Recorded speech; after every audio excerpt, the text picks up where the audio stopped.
Alô, amigos, eu sou Humberto Goulart, da Agência Servidores, e nós temos conversado com um número muito grande de dirigentes sindicais para falar a respeito da situação do momento e no momento em que a gente precisa fazer esse diálogo por meio da internet em função dos problemas que nós temos, do isolamento social em função do coronavírus. Eu tenho o prazer de receber hoje, aqui na Agência Servidores, o Oswaldo Augusto, que é presidente da FST, Fórum Sindical dos Trabalhadores.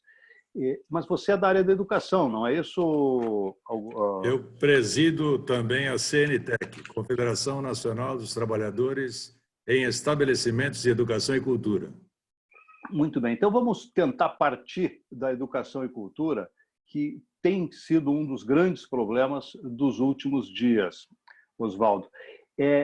Mas vocês têm feito uma crítica muito séria às atitudes do presidente da República. Eu acho que a gente pode começar, já que a gente está falando em trabalhadores, te perguntando claramente: a perda de direito dos trabalhadores, que vinha acontecendo desde a reforma trabalhista do Michel Temer, que tentou, inclusive, aumentar na reforma previdenciária, porque tinha uma reforma trabalhista embutida lá. Os trabalhadores da educação, como funcionários, principalmente os trabalhadores na educação, funcionários públicos, sofreram muito com isso, mas este momento parece para você um momento animador ou desanimador em termos de direitos dos trabalhadores brasileiros, Oswaldo? Eu vejo por dois prismas, Humberto. Primeiro, é que nunca foi fácil ser sindicalista. O grande momento em que nós achávamos que íamos construir um grande castelo foi quando o governo era dos trabalhadores. Nós também passamos por grande dificuldade na expectativa de alterações e reforma sindical e reforma trabalhista. Entretanto, a reforma que à época se propunha era muito mais na estrutura sindical. E hoje é a destruição de tudo aquilo que foi construído nos últimos 80 anos.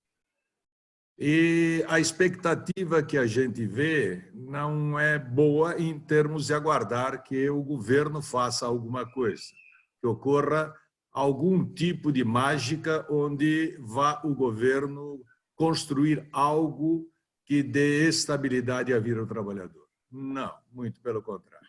Mas eu vejo que é um forte amparo às forças dos sindicatos. Nós não temos que nos curvar a isso, nós temos que continuar negociando, nós temos que continuar trabalhando, visto que a campanha que foi criada em torno de que nós somos aproveitadores, agora vai cair por terra.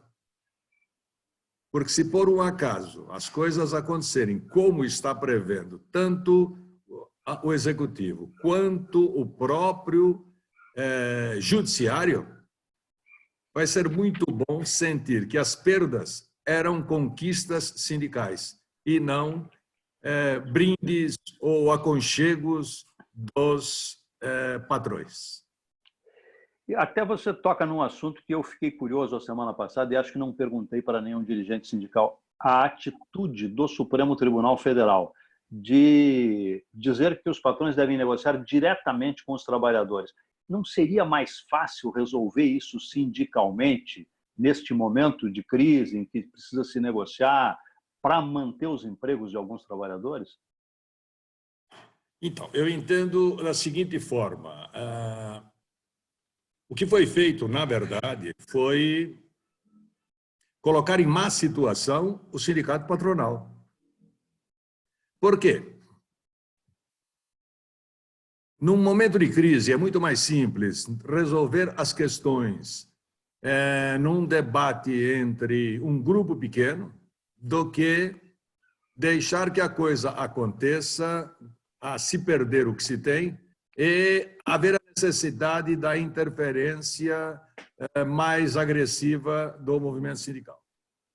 Se tivesse assegurado um posicionamento mais constitucional O STF perdeu uma enorme chance de fazê-lo. Por quê? Não adianta eu fazer letra morta daquilo que está na Constituição, porque aquilo é uma chama viva. O que valeria a pena era que eles tivessem, na verdade, promovido parâmetros no debate, parâmetros na discussão. E o que foi feito não foi isso, foi a simples negativa. E a negativa, ela é altamente liberal. Ela vai fazer com que a busca seja sempre em favor do capital. E quem vai ser o prejudicado? Quem vai ser o prejudicado é o trabalho. Quem vai estar em situação difícil será o trabalho. Só que esquecem-se que não vai durar para sempre o que está acontecendo. E eu faço sempre essa brincadeira. Eu pergunto aí, quem vai fazer a roda da economia girar? Quem está ganhando mal? Quem está com as suas contas atrasadas? Quem está sendo esfolhado ou vilipendiado por uma situação que não foi ele que criou? Pois é, Oswaldo, e aí eu começo a pensar o seguinte, tem como fazer uma projeção do que é que vai acontecer? Quer dizer, você coloca isso muito bem, quer dizer, a economia vai precisar das pessoas. O Henry Ford, que inventou a linha de montagem, dizia isso, eu tenho que fazer um automóvel que o meu funcionário possa comprar, porque ele tem que ser o meu cliente para a roda girar. Você acha que coloca mais ou não é a mesma coisa, mas é mais ou menos assim. Quer dizer, o trabalhador precisa ter alguma garantia. E, nas últimas reformas, só perdeu. E eu te pergunto mais ainda, você acredita que os políticos vão entender isso na hora da recuperação? Qual recuperação? Vai ter que haver recuperação. Ou um O rearranjo. caos total no trabalhismo vai ser uma grande dificuldade. Você usou um exemplo fantástico, Henry Ford. Henry Ford não criou a linha de montagem para ficar mais rico. Ele criou a linha de montagem para facilitar que o seu produto chegasse a todos. Ao chegar a todos, e eu utilizando cada vez máquinas mais modernas, eu conseguia fazer com que esse equipamento, esse paradigma de riqueza da época, chegasse a todos. E tanto deu certo que até hoje é sinônimo de você estar melhor de vida ter seu carro. Não é sinônimo de ser rico, porque hoje você tem carro de todos os padrões. O que fica é a ideia. Quem é que move a economia? É o dinheiro ou são os trabalhadores? Se a gente for atrás de imaginar como funciona a economia é uma ciência social. Não é uma forma de eu impedir que você cresça, de eu impedir que você melhore, de eu livrar o lado A e sacrificar o lado B. Não.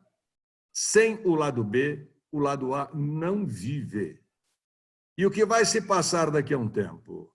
Ou por quanto tempo? Ou até quando? Eu não sei.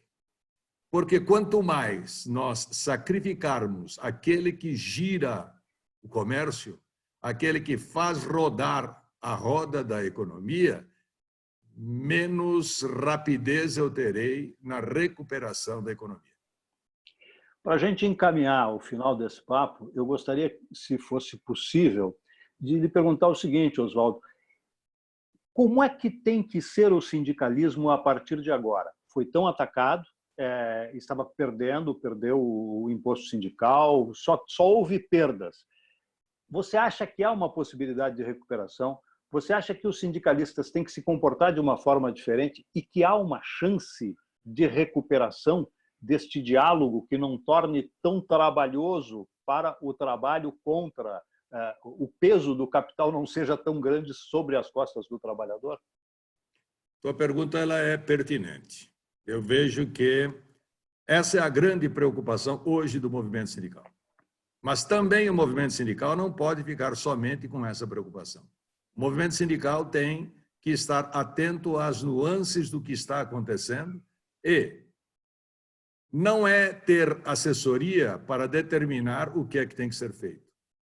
É ouvir a assessoria de qual forma consegue atingir os seus representados. Só no momento em que nós tivermos uma resposta dos representados é que nós vamos saber se o sindicalismo irá renascer ou não. O que eu quero dizer com isso? Eu entendo que faz uma grande falta uma contribuição compulsória. Mas eu entendo também que a lei me obriga a fazer um sem número de funções, um sem número de trabalhos, um sem número de acompanhamentos, que me torna uma presa fácil se eu não tiver uma boa assessoria. Assessoria custa. Ninguém nasce de graça no mundo, ninguém vive apenas da nossa amizade. O que acontece com a assessoria é que ela vai criar uma linha de trabalho capaz de demonstrar o que está sendo feito foi de iniciativa do movimento sindical. Durante muito tempo, nós estivemos avessos a essa propaganda. Durante muito tempo, a gente não se preocupou em falar disso. Erramos. Erramos por quê? Porque o movimento sindical passou a ser apenas uma forma de criticar este ou aquele trabalho mal feito. Agora vai acabar um pouco aquela história, sabe aquele aumento que foi dado? Não foi teu sindicato que deu, fui eu que te ajudei. Sabe aquele benefício, fui eu que te dei. Não, porque agora vão querer cortar tudo, Humberto. Agora vão querer acabar com o plano de saúde, com liberalidade para ter ou não ter cesta disso ou cesta daquilo, uma melhoria no alimento do trabalhador, ou uma participação melhor nos lucros, enfim. E o trabalhador vai se perguntar. E aí onde que nós temos que explicar que a perda está ocorrendo na razão direta da dificuldade que o sindicato está passando. Mas nem por isso nós vamos deixar de trabalhar por você.